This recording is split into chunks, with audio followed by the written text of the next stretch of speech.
काय सांगणार आता काँग्रेसच्या उमेदवारांनी माघार घेतलेला आहे, त्यामुळे तुमचं मार्ग सुखकर झालंय का असं समजायचं का आता? निवडणुकीमध्ये मार्ग कधीच सुकर नसतो. ज्या दिवशी निकाल लागेल त्याच दिवशी आपल्याला कळेल.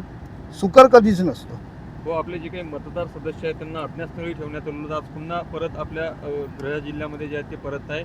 काय सांगणार या संदर्भात? नाही, अज्ञातस्थळी वगैरे कोणी नव्हतं. हे अभिनंदन करण्यासाठी म्हणून आनंदाने एकत्रित जमलेले मतदार होते.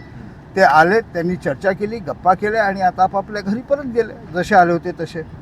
मात्र कुठेतरी आता काँग्रेसची माघार झाल्यामुळे चित्र स्पष्ट समजायचं का? भाऊंना गुलाल लागला नाही, जेपर्यंत समोर उभा आहे कोणी पण, कोणताही कॅन्डिडेट समजा समोर उभा आहे, तो अपक्ष असो, तो कोणत्याही राष्ट्रीय पक्षाचा असो, निवडणूक आहे, त्याचा मार्ग कधी सुकर नसतो. 18 तारखेपर्यंत आम्ही आपला संघर्ष करू, प्रत्येक गोष्टीवरती लक्ष ठेवू आणि प्रत्येकाला भेटून आपल्या विश्वासात घेण्याचा प्रयत्न करू. घरोघरी जाऊ. We will go home to home. मात्र नगरसेवकांना आनंद आहे की आता काँग्रेसच्या उमेदवारी माघार घेतली, गुलाल होणार लागणार, अशी प्रतिक्रिया त्यांच्याकडनं उमटत आहे. आनंदाचा विषय.